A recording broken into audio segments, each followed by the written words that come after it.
¿Realmente sabes cuál es el significado de la libertad? ¿Conoces a José Antonio García Pac, Mauricio Estrada Zamora, María Esther Aguilar y Ramón Ángel Salpa? ¿Te suenan estos nombres? Probablemente no, ya que estas personas desaparecieron sin dejar rastro, todo por haber evidenciado públicamente la verdad acerca de la situación en la que se encuentra México. ¿Crees que la privacidad existe de verdad? Vivimos en una sociedad en la cual, para tenerla dominada, necesita ser controlada, manipulada y vigilada. Sin embargo, hemos llegado a un punto en el cual las personas viven en la inconsciencia, sin darse cuenta que está siendo observada minuto a minuto y día tras día durante toda su vida. Cuestionándonos qué tan ignorantes e ineptas somos las personas al tragarnos todas las mentiras que escuchamos y vemos. Compararemos la ilusión de la libertad que nos hacen creer mediante las obras Un Mundo Feliz de Aldous Huxley y 1984 de George Orwell, para demostrar que la ficción no está tan lejos de nuestra realidad. Desde pequeños nos han enseñado nuestros derechos como individuos en esta sociedad. Entre estos está la libertad. Según la RAE, es la facultad natural que tiene el hombre de obrar de una manera o de otra, o si no, de no obrar, por lo que es responsable de sus actos. Aquí nos enfocaremos más que nada en la libertad de expresión, derecho a manifestar, difundir libremente ideas, opiniones o información de pensamiento, derecho de toda persona a tener y manifestar cualquier ideología y no ser obligada a declarar sobre ella.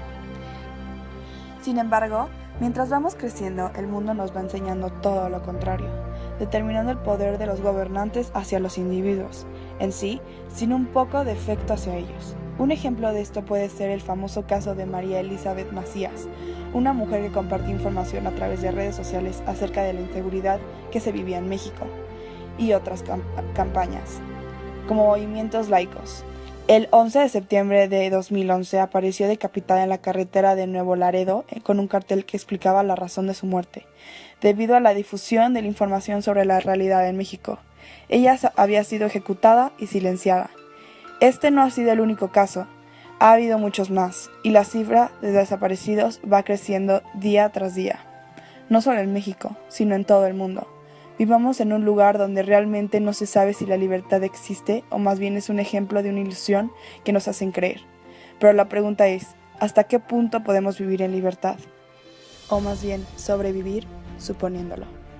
Del 2000 a la fecha de hoy han sido asesinados 93 reporteros, de los cuales 20 han fallecido durante el sexenio de Enrique Peña Nieto.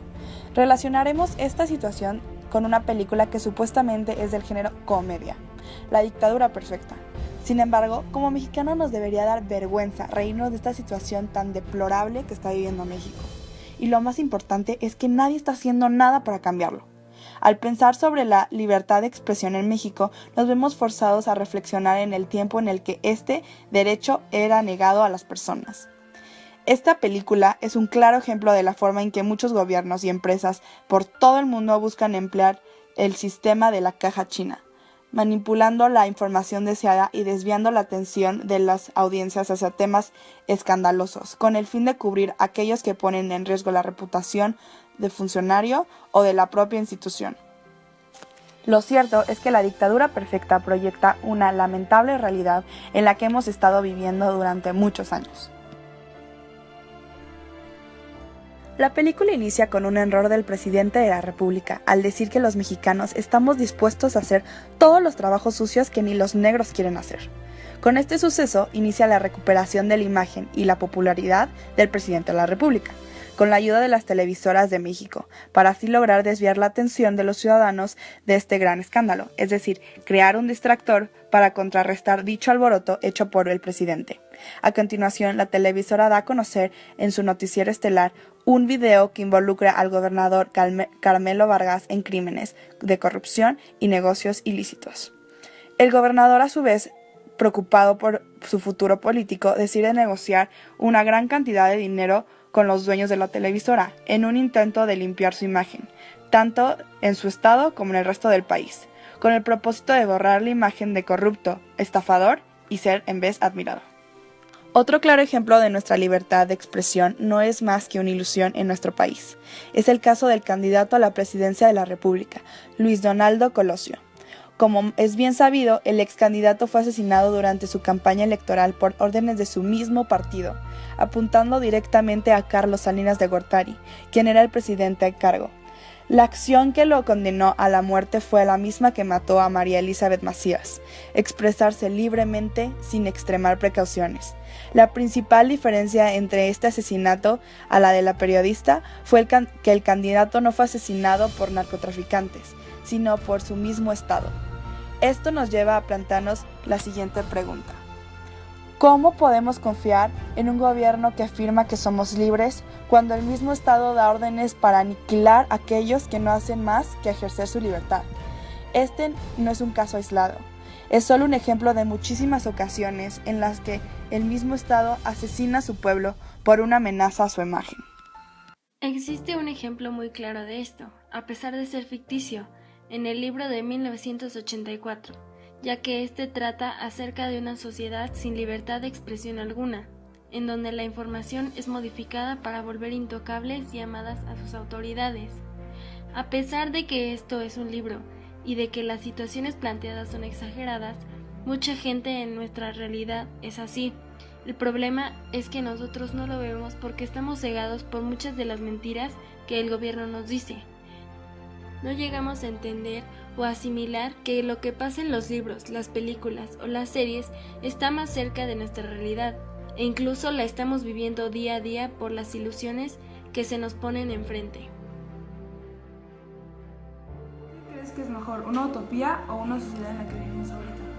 Yo creo que es mejor la sociedad en la que vivimos ahora, ya que la utopía prácticamente es un sinónimo de irrealizable, en virtud de que no se puede tener todo para todos. Se sabe que en Londres existen alrededor de 6 millones de cámaras, es decir, una por cada 11 habitantes. Uno creería que gracias a esto, la seguridad ha aumentado por lo menos más de 50%. No obstante, es una suposición errónea, ya que según las cifras de la propia policía, un caso es resuelto por cada 1000 cámaras, poniendo en evidencia que este tipo de vigilancia no ha sido de gran ayuda. A partir de una encuesta hecha a los habitantes de Inglaterra, se supo que aproximadamente el 80% de ellos están a favor del funcionamiento de las cámaras, pues ellos creen que servirán para mantener la seguridad en las calles. Sin embargo, el 20% de las personas restantes repudian la instalación de estas por parte del gobierno. ¿La razón? La invasión de la privacidad. Ha sido comprobado que una persona puede aparecer en promedio 40,000 veces en los videos de seguridad en tan solo un día. El tener que caminar por las calles sabiendo que a cada paso que das estás siendo observado por el gobierno es considerado una violación al derecho de la privacidad. Uno de los ejemplos más claros de vigilancia y castigo extremo dentro de la obra de Un Mundo Feliz son las consecuencias que sufren los ciudadanos cuando hacen o dicen algo que se considera inapropiado y prohibido en la sociedad. Cuando esto ocurre, son expulsados por las autoridades hacia lugares remotos e incivilizados, para evitar que expresen sus ideas al resto de la población y pongan en peligro los ideales perfectos que rigen la sociedad. Otro de los aspectos más graves de la historia es el manejo de la información. En Un Mundo Feliz, la sociedad está dividida en castas, y dependiendo a la que se pertenezca, se recibe cierta información. De esta manera, mientras más baja sea la casta, menos información se tiene. Esto es parecido a lo que ocurre hoy en día en México. Las personas de bajos recursos son, usualmente, las que menos educación reciben, por lo cual son fáciles de manipular con dinero e información falsa. Ocurre de igual manera con los niños dentro del libro, quienes son educados con grabaciones que son reproducidas mientras duermen, repitiendo conceptos y lecciones que los alfas consideran que deben aprender. ¿Crees que la libertad de expresión es un derecho que se cumple en México? Por supuesto que no. Es parte de las libertades que están reprimidas, que están limitadas. No obstante ello, existe una bastante buena capacidad de expresión del pueblo, tanto desde el punto de vista multitudinario como desde el punto de vista periodístico y aún desde el punto de vista político. Los partidos políticos tienen una capacidad de expresión bastante amplia. Las personas viven atemorizadas por querer expresarse, tratan de dar a conocer y educar al pueblo mediante verdades o situaciones que no le conviene al o a los grupos que trataron de ocultar ese conflicto. Su única solución es responder con violencia, para así amedrentar la sociedad e infundir miedo. Para poder lograr una sociedad en la cual se respete la decisión y opinión de las personas, se necesita eliminar la impunidad, mejorar el sistema de justicia, pero sobre todo, mejorar el sistema educativo. Solo un pueblo educado tiene la capacidad de lograr las mejoras necesarias para un mundo más libre.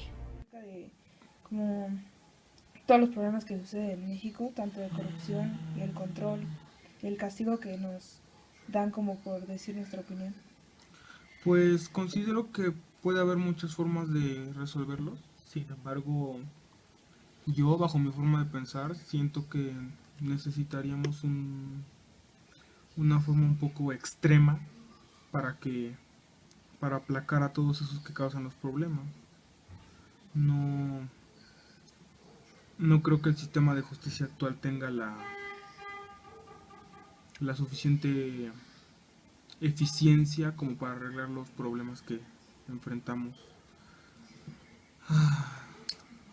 Realmente me molesta saber cómo es mi país y no poder hacer nada. Al menos no en este momento. Es para... ¿Qué haría yo? Ujú. Realmente preferiría no decírtelo, pero ¿qué te digo? Uno como individuo realmente no puede hacer mucho. Tenemos que hacer algo como sociedad. Tenemos que resolver nuestros problemas como sociedad. Y eso tiene que hacerse, como te digo, entre todos. Como que, pues, no sé, es que realmente, por ejemplo, las marchas, perfectamente nos damos cuenta que no sirven, pero igual las seguimos haciendo. Las protestas o las propuestas más bien, como esta cosa de la ley 3 de 3 que quisimos que se aprobara, pues tampoco sirve porque realmente ellos la pueden cambiar a su antojo.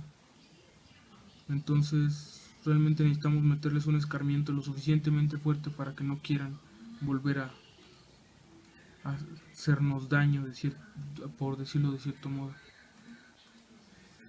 Y ya, eso es todo.